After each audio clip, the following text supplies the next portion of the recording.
Higher methods. The higher spiritual practices provide one's further development as the spiritual heart, far beyond the body and cocoon. We have to try to transform ourselves into universal spiritual hearts. This path, if everything is done correctly, represents the realization of Jesus Christ's precept: God is spirit, and those who worship him must worship in spirit and truth. That is, we have to come to meet him, the universal consciousness of the Creator, being free from material bondage, pure, refined up to his level, and developed to decent sizes for a meeting like this. At this stage, worthy adepts can master a large number of methods that allow them to cognize the Holy Spirit in all his manifestations within one's own expanded spiritual heart, and to learn how to become him, to raise Kundalini, and to merge this individual atmic energy with Paramatman, the universal consciousness of God the Father, to cognize all major eons of the universe, to learn how to get into the abode of the Creator and to merge with him there. Upon successfully establishing in this state, one may receive from God the Father the right to control the matter, including dematerialization and materialization of one's own body.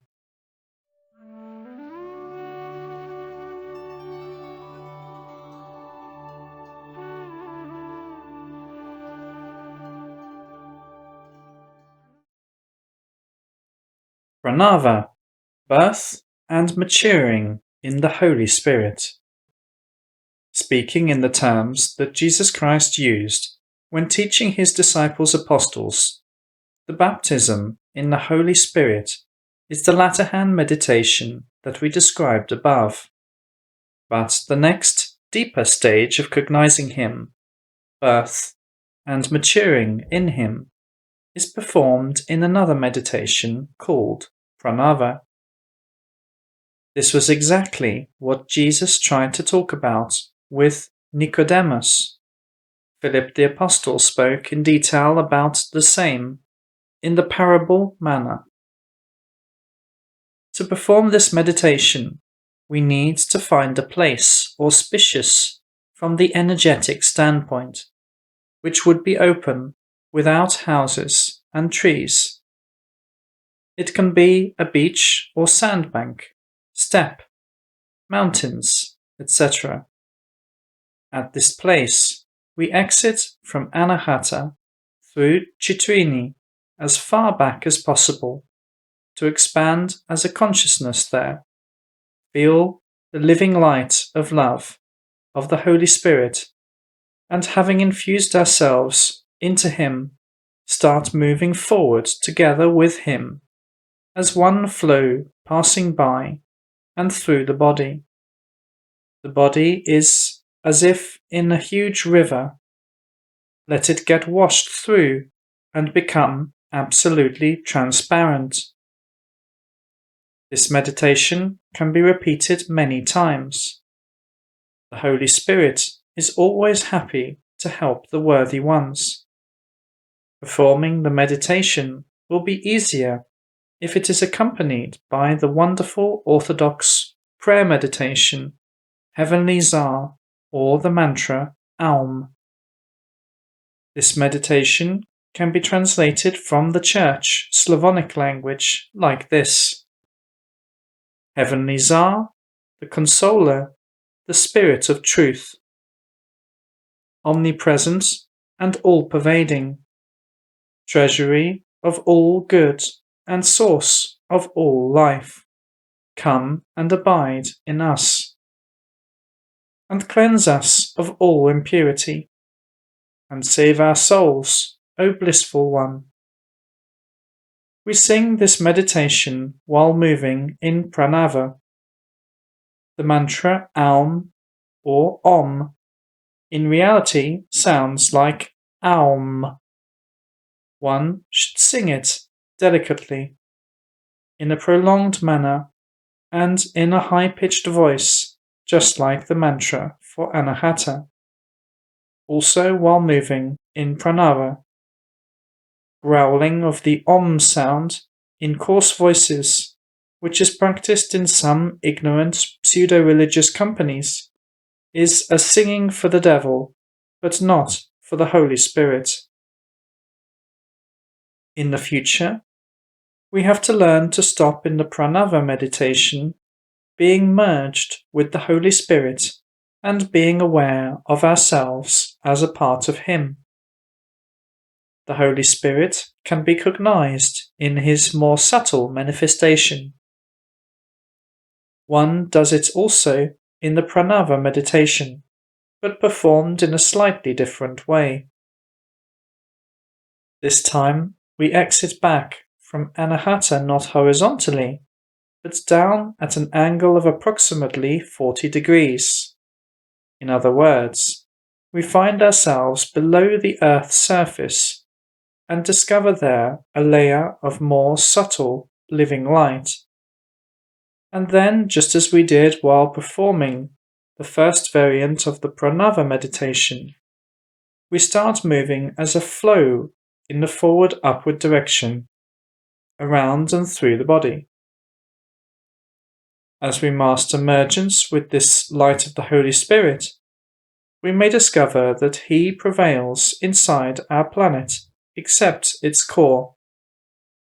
One has to explore Him by filling Him with oneself as anahata, both in front and behind the vertical plane, which coincides with the back of the standing body. The next levels of birth and maturing are to be performed in the divine fire, which we will talk about a little later.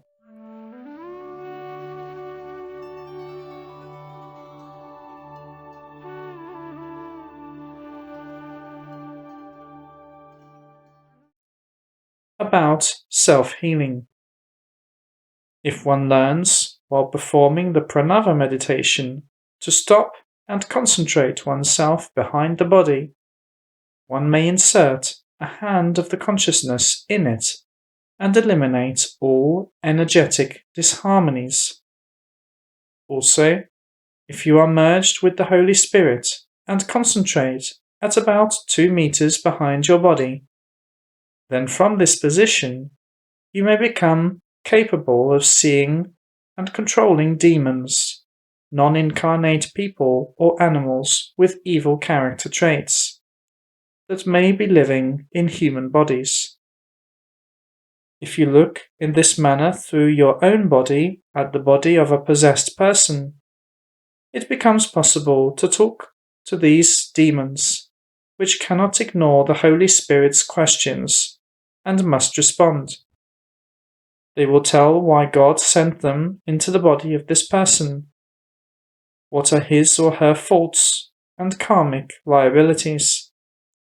If the patient realizes his or her problems, repents, and improves, you may ask the spirits, in a kind way, to move to some other place where they would feel good. For example, you may ask a fish, which the patient killed a long time ago, to go live in a lake. If it is a bird, you may talk it into moving to the forest. In case of a pig or a dog, you may describe in glowing terms how great it would be for them to incarnate again in auspicious conditions, etc. All spirits are under the control of the Holy Spirit and obey Him. But in order to succeed in doing this type of healing, one has to never leave the state of the Holy Spirit. This kind of healing is an opposite of the attempts to drive out demons by hating and cursing them during special sessions. These methods are called exorcism. This is not only ineffective from the standpoint of healing, but It also results in coarsening of those exorcists and thus determines hell to be their abode after they leave their bodies.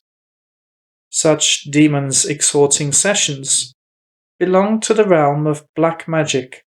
They are anti-Christian in essence, for Jesus Christ taught love, not hate.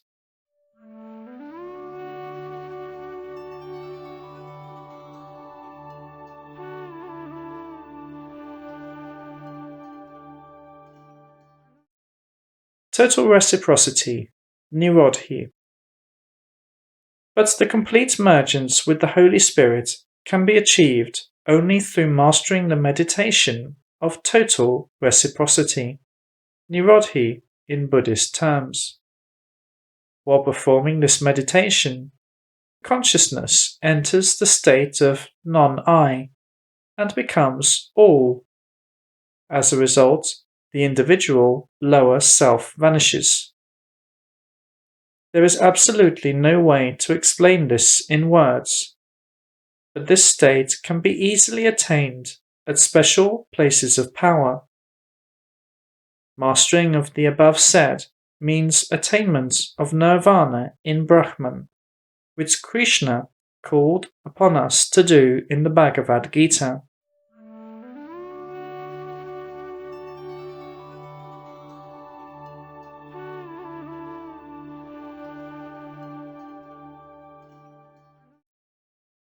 Baptism in the divine fire. The next stage of cognition of the depth of the multidimensional absolute implies cognition of the subtlest divine fiery manifestation.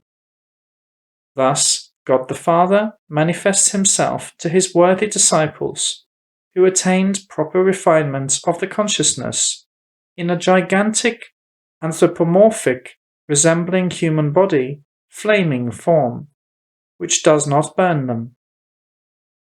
In this fiery form, Ishvara is also described in the Bhagavad Gita by Arjuna, who saw him like that. I behold you, like a blazing flame or a dazzling sun. You radiate the rays of light hard to look at.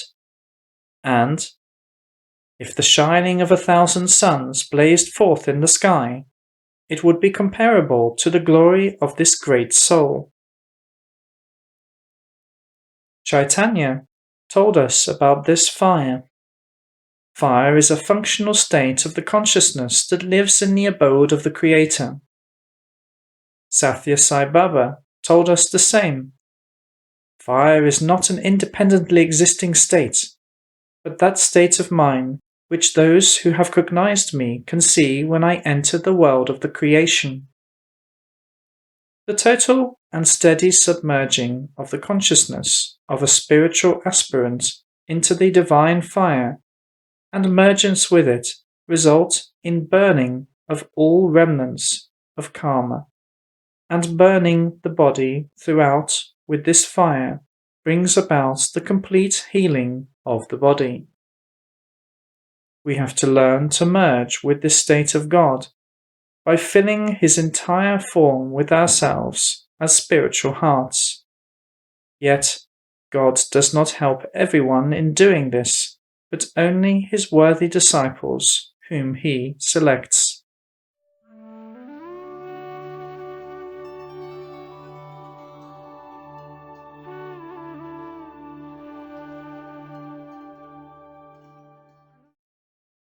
The root. The divine fire can be also cognized in another way. It is always present in that part of our planet from which its creation began, its core. The baptism in the divine fire can be accepted there as well. And, by moving deeper in the multidimensionality scale, under the fiery component of the planet's core, one can get into the highest spatial dimension and cognize the primordial consciousness there for the first time. For every one of us, the passage to the abode of the Creator is the energy root that connects the Anahata chakra with the highest spatial dimension. By passing along this route, those who accumulated proper amount of power in subtlety and learned to enter the highest locus can cognize God the Father. Krishna was talking about the route in the Bhagavad Gita. Chinese Taoists work with this structure, calling it the stem of the golden flower. Through this route, Tibetan yogis, using Zhen-Mo methods, raise divine fire to the body. One may also find mentioning of the same structure in Agni Yoga. Leaves of the Maurya's garden. God suggested a meditative image for working with the root through the Apostle Paul for us. But the majority of people are sure that deep inside the earth there is hell, and that God is up there, relative to our round-shaped planet. I see that for a materialist, it is hard to imagine that someone can get to the center of the earth, since the earth is associated with something solid in the mind. But the one who has advanced on the spiritual path and mastered entering the highest, the subtlest eons, sees our planet as a multi-layer sphere of living light love, where one can move from one layer, eon, to another, dissolve oneself in each of them, collect oneself into an individual consciousness again, accept various forms of different sizes, as well as flow beyond the islet of our planet into the universal ocean of the infinity and dissolve in it. But in order to make this happen, one has to become free from the tamas guna, to move through rajas and sattva, and then to come to the direct communication with God, as an immortal consciousness free from the chains of the body, full of zeal for mergence with the main beloved. In reality, this religious path, which God calls straight path, Vajrayana, does not even slightly resemble any ritual religious form where people fear death of their bodies and mourn over those who left their bodies already, where they love themselves and are enslaved by their gluttony so much that they consider killing animals and eating their bodies their inherent right. It does not matter where we cognize God in his fiery form for the first time, be it through the fiery core of our planet or in a fiery Mahadouble, but it is necessary to go through both.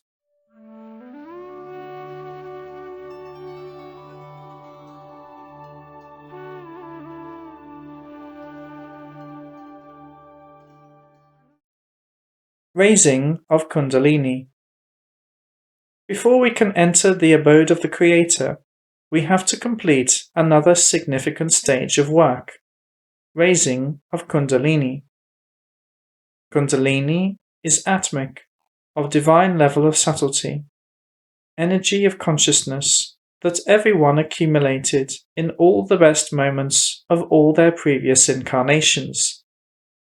It is produced and accumulated when we are in the states of tender and refined love. But this energy does not get embodied every time the incarnating part of the soul, jiva, enters into its new body, but is stored in a sort of money box whose shape resembles an elongated balloon. The size of this structure, when it is developed, is measured by kilometers. It is located in the corresponding subtlest eon inside our planet, at the level of its mantle. The size of Kundalini correlates with the level of evolutionary maturity of the soul. Kundalini and Jiva of each man represent an integrated system, being connected together by a special energy canal, which is attached to the lower front part of the Muladhara.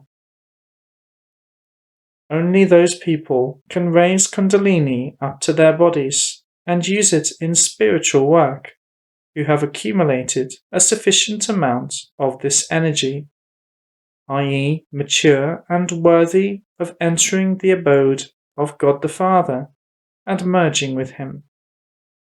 So, as it must have become clear for the reader by now, Kundalini is not located in the Muladhara chakra, and all the more it does not have anything to do with the coccyx, as some authors write in their books.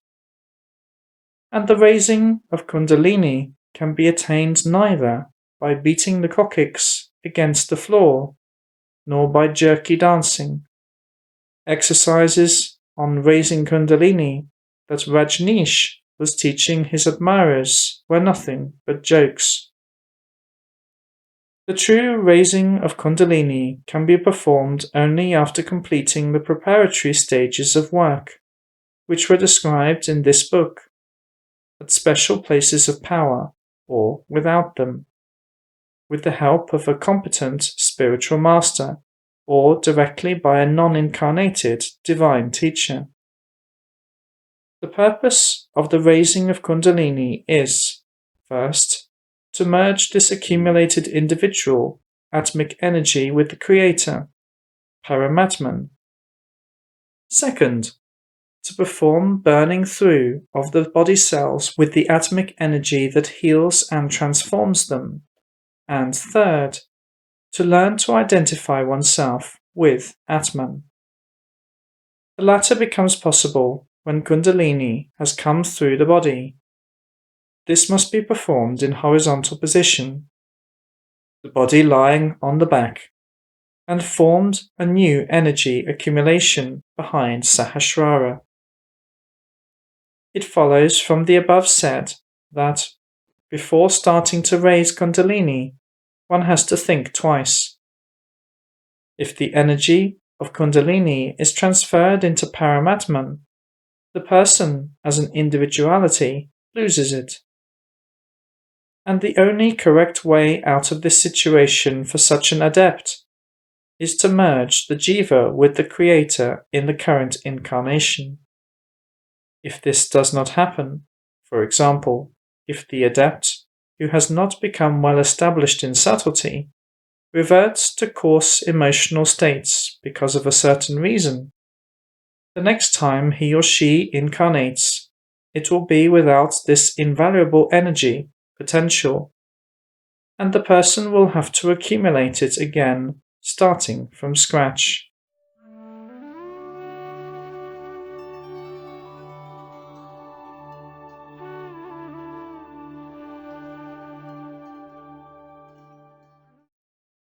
Entering the abode of the Creator. The universal abode of the Creator is saturated with the state of His great tender peace. The shine in the abode resembles the state of calm and warm, delicate morning sunlight. This state is opposite to the black world of the devil, Eon, saturated with sticky coarseness and spite.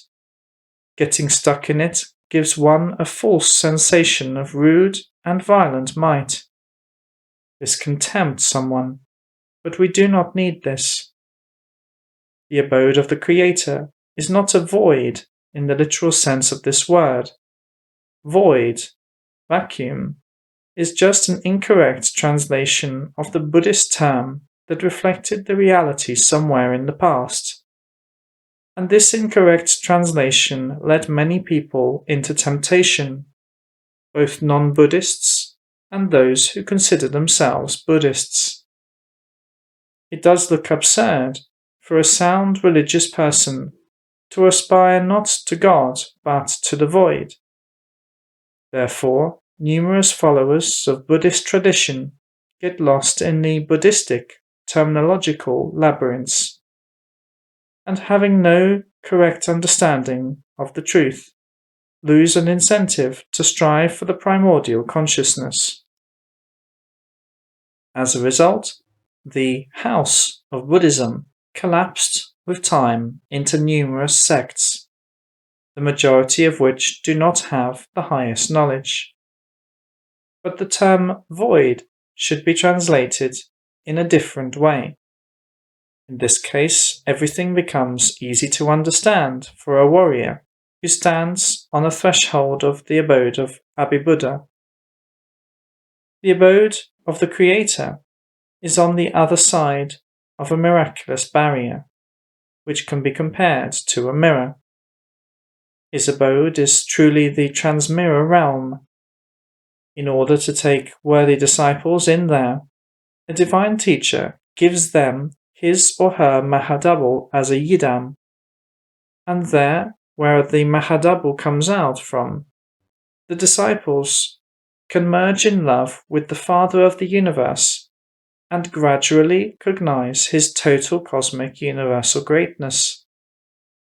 This state is quite reversible. The only distinct feature of the body of the person who become established in the abode is that the light of love constantly shines out of it, and it carries a field of calm around itself. Spiritual warriors feel themselves guests in the abode first, but then the next phase begins, the phase of serving as the Holy Spirit, as a representative of God the Father.